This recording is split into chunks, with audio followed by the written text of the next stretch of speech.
Olá, pessoal do Bora Voar. Todo mundo conhece a história do comandante Sully, que por pouco não foi obrigado a pousar bem no meio de Nova York. Felizmente ele conseguiu fazer um pouso seguro no rio Hudson e todos a bordo se salvaram. Então, o comandante Sullivan conseguiu escapar por pouco da fama de ter sido o primeiro piloto a pousar em Manhattan. Mas, na verdade, ele não seria o primeiro, porque um outro piloto já fez essa façanha antes. E provavelmente você nunca ouviu falar dele, né? Hoje nós vamos conhecer a história do comandante Thomas.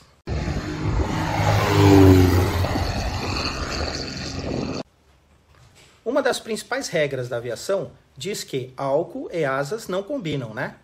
Mas embora o álcool seja conhecido por afetar o julgamento, deixar o raciocínio mais lento e a coordenação motora prejudicada, também é conhecido por reduzir as inibições, aumentar a coragem e levar a resultados às vezes surpreendentes. Foi mais ou menos isso que aconteceu com um piloto chamado Thomas, que pousou um avião no meio da rua em Nova York. Um feito tão incrível que até ganhou uma homenagem da cultura popular americana, na forma de um drink até hoje famoso nos bares de Nova York. Thomas Edward Fitzpatrick nasceu em 24 de abril de 1930, no bairro de Washington Heights, em Nova York.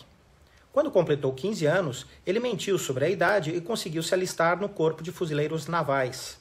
Lutou no Pacífico, mas foi dispensado 2 anos depois do fim da Segunda Guerra. Mais tarde, em 1949, ele ingressou no Exército dos Estados Unidos para servir durante a Guerra da Coreia. Na Guerra da Coreia, Thomas foi condecorado por atos de bravura, quando liderou o resgate de um oficial ferido. Na tentativa de resgate, ele e um companheiro ficaram gravemente feridos. Na sua condecoração consta, abre aspas, apesar da dor intensa e da perda de sangue, conseguiu voltar para um local seguro. Dirigiu uma segunda equipe de resgate bem-sucedida. Organizou e forneceu fogo de cobertura para apoiar o resgate. Fecha aspas. Em 1952, ele voltou para sua casa em Nova Jersey e tornou-se um encanador de vapor, enquanto trabalhava também como mecânico de aviões e tinha aulas de voo na Escola de Aeronáutica de Teterboro. Uma rotina bem puxada, com longas horas de trabalho. Então, ele ocasionalmente ficava até tarde em Manhattan para relaxar e tomar uma com os amigos. Na noite de sábado, 29 de setembro de 1956, em um bar de esquina na rua 191, chamado Joe's, Thomas, então com 26 anos, estava participando de uma despedida de solteiro. À medida que a noite e a graduação alcoólica avançavam, um amigo mexeu com o brio de Thomas e apostou que ele não conseguiria viajar de Nova Jersey até Nova York em 15 minutos. De carro, esse percurso normalmente leva pelo menos 1 hora. Thomas aceitou o desafio e desapareceu na noite. Pouco tempo depois, um pequeno Cessna 140 vermelho e branco, com envergadura de quase 10 metros, fez um pouso suave na Avenida San Nicolas, que tinha cerca de 20 metros de largura, perto da rua 191. Thomas taxiou pela rua escura até o bar onde estava bebendo há pouco e desligou o motor pouco antes do bar fechar, às 3 da manhã, onde ainda tomou outra cerveja, né? Então a polícia apareceu. Inicialmente, Thomas disse à polícia que pegou o avião emprestado e teve problemas inesperados no motor. Ele alegou que naquela noite veio de carro de Nova Jersey para uma festa, passou pelo bar e em um antigo bairro onde morou e depois atravessou o rio Hudson até o aeroporto em Teterboro. Ele então pegou emprestado um avião e voltou para o bar, simplesmente porque teve vontade de voar. A história foi rapidamente desmentida assim que os especialistas analisaram o motor do avião e não encontraram problemas. Então a polícia prendeu Thomas. Um dos oficiais da polícia disse que o pouso tinha uma chance em 1 milhão, ou seja, quase impossível. Já o New York Times chamou o voo de uma façanha da aeronáutica e um belo pouso.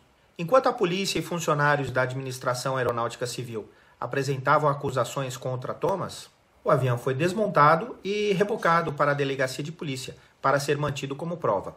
Thomas foi processado sob a acusação de crime de furto e por violação do Código Administrativo da cidade. Segundo o juiz Edward Chapman, muitas coisas terríveis poderiam ter acontecido. Esse juiz estabeleceu então uma fiança de $5.000 como um impedimento para outros jovens tolos que ficam bêbados e pilotam um avião. No final das contas, a acusação de furto foi retirada algumas semanas depois, quando o proprietário do avião se recusou a assinar a queixa. Mas, por seu voo ilegal, Thomas foi multado em $100. em vez da prisão de 10 dias, depois de ser considerado culpado de pousar sem autorização, operação imprudente de um avião e voar sem atestado médico. Ele também teve sua licença de piloto suspensa por 6 meses. Apesar de já ter 190 horas de voo, Thomas não teve mais interesse em voar e nunca mais solicitou a licença de piloto. Ele retomou sua vida tranquila, casou-se em junho de 1958 e continuou trabalhando como encanador, até que uma visita ao seu antigo reduto reacendeu sua necessidade de voar. Pouco depois do aniversário de 2 anos de seu voo em 1956, Thomas estava em outro bar na mesma parte de Manhattan. Depois de mencionar o feito em uma conversa, um colega cliente do bar se recusou a acreditar nele. Então, Thomas levantou-se novamente, saiu do bar e dirigiu-se para o aeroporto de Teterboro. Ele examinou as 10 aeronaves na linha de voo da Escola de Aeronáutica de Teterboro. Cerca de 20 minutos depois da meia-noite, o operador da torre de controle de Teterboro observou um Cessna 120 decolar da pista de táxi oeste do campo sem luzes de navegação, nem autorização ou contato de rádio. 25 minutos depois, Harvey Hofe, motorista de ônibus em Manhattan, estava estacionado no final da sua corrida na Avenida Amsterdã, quando o avião pousou ao seu lado. Segundo o motorista, abre aspas, o avião atingiu o solo e saltou 6 metros no ar. Achei que ele iria decolar novamente. Então ele caiu no chão novamente e taxiou até a rua 187. Fecha aspas. O motorista pulou do ônibus porque pensou que seria atingido por estilhaços. Depois correu até a rua 187. Mas quando chegou ao avião, o piloto já havia partido. Deus me livre de algum dia bater em um avião, disse o motorista. O que eu poderia dizer na audiência da seguradora? Outro motorista de ônibus disse à polícia. Vi algo caindo, eu não sabia o que imaginar. Pisei no freio e um avião derrapou bem na minha frente. Vi um homem sair correndo em direção à Avenida San Nicolas, na rua 187. Ele descreveu esse homem como alto, loiro e robusto, vestindo um terno cinza. Os policiais que atenderam o ocorrido empurraram o avião para o canto do cruzamento, fora do caminho do tráfego, colocando a cauda na calçada com o nariz e as rodas estendendo-se para a sarjeta. Um tenente do Departamento de Aviação da Polícia notou que o avião tinha tanques de combustível 3/4 cheios e estavam em perfeitas condições de funcionamento. Percebendo os paralelos entre o pouso de 1956 e essa ocorrência, a polícia chamou Thomas à delegacia para interrogatório. A princípio, ele negou ter qualquer coisa a ver com esse voo, mas depois cedeu, segundo os policiais, quando testemunhas o identificaram e quando lhe disseram que suas impressões digitais correspondiam às do avião. Ele foi novamente acusado de furto e inúmeras violações do regulamento da Aeronáutica Civil, operação perigosa e imprudente de uma aeronave, pouso dentro dos limites da cidade sem estar em emergência e voo sem licença. Segundo o juiz do caso, Thomas, abre aspas, desceu dos céus como um saqueador, colocando em risco a vida de centenas de pessoas. Thomas, dessa vez, foi detido sob fiança de $10 mil. Em janeiro de 1959, o juiz John Miller permitiu que Thomas se declarasse culpado de uma contravenção, trazer propriedade roubada para o Estado, para substituir a acusação de furto. Segundo o juiz, seu problema é que você não sabe quando parar de beber. A última vez você pagou uma multa de $100. Se você tivesse levado uma punição adequada na primeira vez, é possível que isso não tivesse ocorrido uma segunda vez, e talvez você não estivesse aqui hoje. Não tenho dúvidas de que você estava embriagado e até certo ponto foi desafiado por um companheiro de bebida quando estava nessa condição.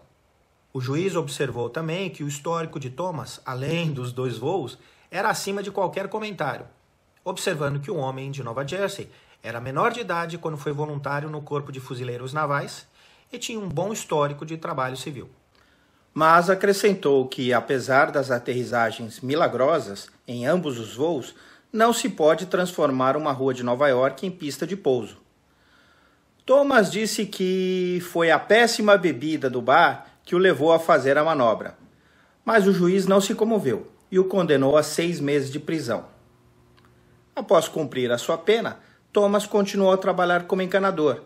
Teve 3 filhos e morreu de câncer em 14 de setembro de 2009, aos 79 anos. Como reconhecimento ao feito corajoso de Thomas, foi criado um drink em sua homenagem, o Late Night Flight, até hoje vendido nos bares de Nova York. A receita está na descrição do vídeo.